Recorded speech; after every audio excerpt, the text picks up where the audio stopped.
Pour démarrer cette vidéo, ce que je vais faire, c'est que je vais mettre à l'honneur un petit peu les personnes que je coach qui ont fait une compétition la semaine dernière. Donc il y a deux personnes. Alors d'abord, il y a Alexia qui a fait une compétition un peu mitigée. La dernière compète qu'elle avait faite avant ça, c'était en juin. Elle avait fait 370 de total. Précisément, elle avait fait 142,5 au squat, 77,5 au bench et 150 au terre. Donc c'était un 8 sur 9, c'était une plutôt bonne compète. Et sur celle-ci, ça s'est un peu moins bien passé. Elle a perdu sur son squat, déjà c'est très cool. Elle a fait 148. Alors pourquoi 148? Parce que c'était un record d'Aquitaine. Du coup, elle avait le droit de mettre 0,5 en plus. Donc 148 qui est passé, ça fait plaisir. Et après derrière, ça s'est un peu mal passé.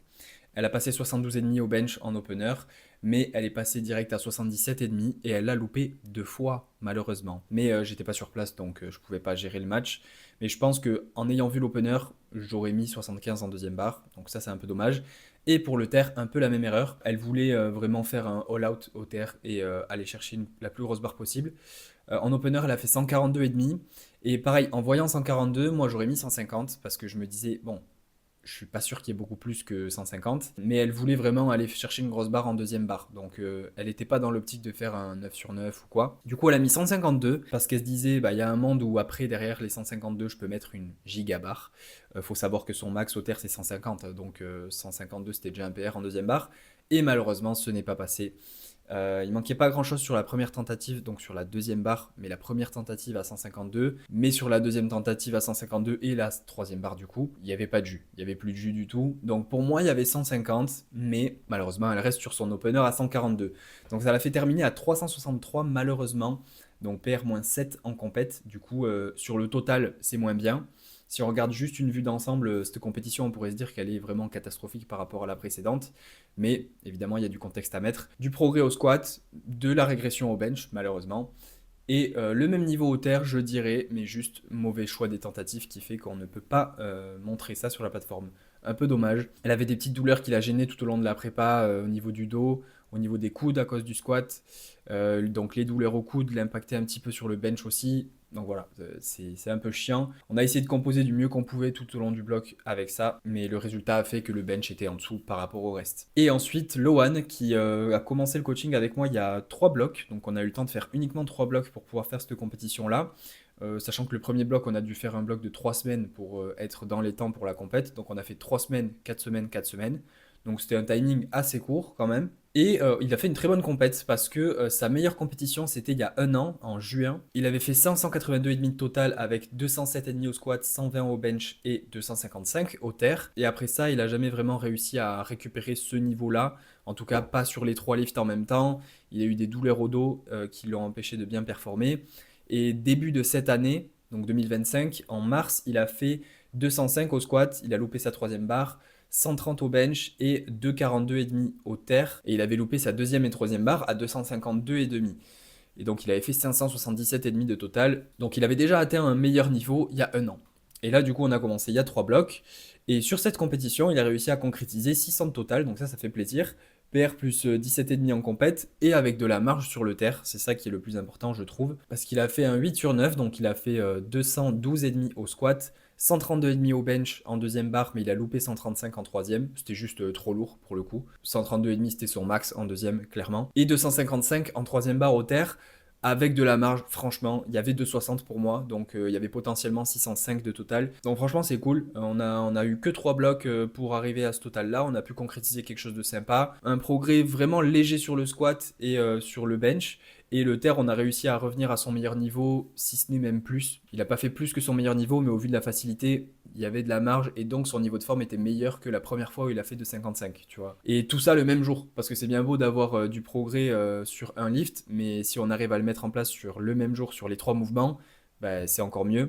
Et c'est un peu la différence avec Alexia, où par exemple, Alexia, on a eu du progrès sur le squat et on a réussi à le concrétiser, et sur le reste, on n'a pas réussi et c'était un peu en dents de scie, quoi. Donc la difficulté de la force, c'est de réussir à avoir son meilleur niveau sur les 3 mouvements, le même jour, c'est pas forcément évident. Donc voilà, plutôt content dans l'ensemble des deux personnes, hein. C'est-à-dire qu'on est super satisfait quand on fait des meilleurs totaux, qu'on a PR par rapport à la compétition précédente, qu'on concrétise de tous les côtés. Mais moi, je regarde surtout les actions qui ont été faites. Et les deux personnes là, se sont donnés comme il fallait sur la programmation. Donc le résultat est mieux d'un côté par rapport à l'autre parce que Lohan a tout concrétisé alors qu'Alexia n'a pas réussi à tout concrétiser parce qu'il y a eu une progression sur un mouvement mais pas forcément sur tout le reste, etc.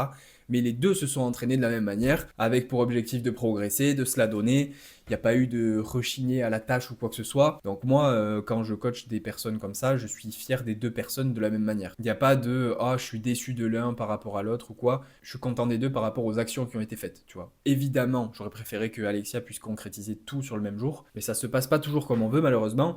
En tous les cas, en termes d'efforts mis en place, je suis très content des deux. Donc voilà pour le récap de leur performance. D'ailleurs, actuellement, j'ai de la place en coaching, que ce soit en force athlétique ou même en muscu d'ailleurs. Si tu veux m'envoyer un message, ça se passe sur Instagram. Il y a le lien dans la description YouTube là. Tu cliques sur le lien, tu vas sur mon Insta, tu m'envoies un message et après on en discute pour savoir si ça peut se faire ou non. Par rapport à mes entraînements de la semaine dernière et du début de cette semaine, je me suis senti plutôt bien dans l'ensemble. Juste là, au moment où je suis en train de te parler, j'ai extrêmement mal au dos. Et le truc, c'est que ça ne vient pas du squat ou du terre. C'est juste que je fais des abdos sur le GHD à la fin de mon SBD. Donc j'ai fait ça lundi. Et d'habitude, je garde une grosse partie du buste sur le GHD. Je ne le fais pas avec le buste dans le vide. Et je ne le fais pas comme ça parce que ça me crée des douleurs au niveau du bas du dos. Quand je suis trop en extension au niveau du bas du dos et que j'essaye de remonter dans cette position-là, ça me fait mal. Mais là, je me suis dit, bon, j'ai envie de tester parce que les abdos au GHD, en ayant l'entièreté du buste sur la machine, sur le dôme de la machine, c'est très facile. Donc je me suis dit, je vais essayer de refaire ça, de mettre une grosse quantité du buste dans le vide. Bon, bah, c'est de la merde pour moi parce que ça me fait mal, en fait. Genre là, j'ai vraiment l'impression de m'être fait un lumbago. Et zéro vanne, hein. C'est-à-dire que là, on est mercredi. J'ai fait cet exo-là lundi soir. Lundi soir, j'ai senti une pointe, tu vois, quand je le faisais. Et mardi, toute la journée, hier, j'ai eu mal. Genre j'ai vraiment eu mal. Dès que je me suis levé le matin, j'ai eu mal et je me suis dit ok, j'ai l'impression de m'être fait mal au squat ou au terre. C'est vraiment la même sensation. Et le seul truc qui améliore un tout petit peu, c'est de marcher pendant peut-être une demi-heure. Tu vois. J'essaie pas d'aller dans des grandes amplitudes là actuellement parce que j'ai essayé de le faire hier et ça m'a pas aidé du tout, vraiment pas. Ça m'a aidé le temps où je le faisais et après j'avais de nouveau hyper mal. Je pense pas que j'ai un truc trop grave. Je pense pas que je me suis fait une lésion. Mais je pense que vu que j'ai été dans une amplitude dans laquelle je n'ai pas l'habitude d'aller et que j'ai forcé dans cette amplitude-là et que j'ai senti un petit pic mais que j'ai continué à forcer dessus, j'ai mal. Mais j'ai pas mal parce que j'ai une grosse lésion pour moi. Je peux me tromper, hein. Peut-être qu'aujourd'hui je vais me briser le dos sur mon SBD, mais je pense pas. Et c'est chiant parce que du coup j'ai hyper mal mais j'ai pas une grosse lésion je suis sûr. Donc c'est handicapant, tu vois, c'est handicapant mais juste à cause de la douleur. Parce que quand je me lève ou quand je m'assois, je dois faire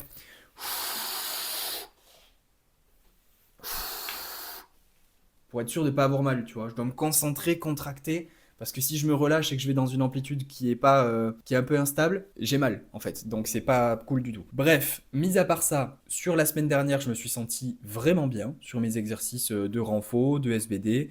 Dans l'ensemble, j'étais super bien. Le SBD, ça s'est plutôt bien passé. J'ai fait un single à 232 au squat, un doublé à 265 au terre. Et là-dessus, je me sentais bien, tu vois, genre le grip tenait bien, la technique était bonne, j'étais pas on fire, je suis pas comme si j'étais en fin de prépa, toutes les planètes sont alignées, je me sens super fort, mais je me sens bien, tu vois, c'est 2 semaines après la compète, franchement, c'est plutôt solide. Et sur le bench du lendemain, j'ai single 175, bon là-dessus, j'avais l'impression que je déraquais un mur quand même, la sensation était pas ouf, j'ai l'impression que c'est très dur, en termes de ressenti, c'est beaucoup plus dur que le visuel, mais bon, je fais ce que j'ai à faire, je me pose pas 36 000 questions, je pousse très fort et ça se passe correctement. Et sur ce début de semaine, j'ai eu un très bon squat. J'ai fait 207,5 x 5 en fin de ramp-up, c'est-à-dire que j'ai fait 187,5, 197,5 et 207,5 x 5.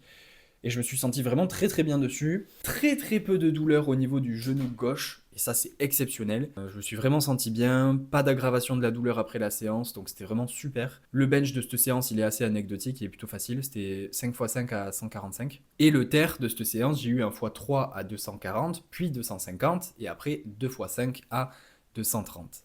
Je me suis senti ok. J'avais pas de douleur particulière. Je me sentais bien.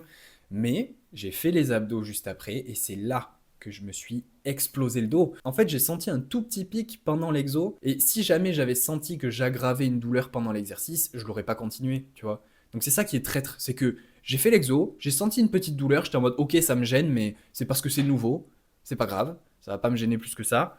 Bah t'as raison, je me suis levé mardi matin, j'avais l'impression d'avoir 90 ans quoi. Affreux, vraiment affreux. Et là, vraiment, être assis, c'est ok, mais du moment que je me tourne, que je me lève, que je bouge de position, c'est atroce, ça me fait super mal. Alors qu'il n'y avait pas de signe avant-coureur de ça, tu vois, donc j'ai pas vraiment l'impression d'avoir fait mal les choses, et pourtant je me prends un retour de bâton, laisse tomber. Sur la séance du mardi, donc le lendemain, rien que le fait de me mettre en place pour bench, c'était affreux, ça me faisait mal.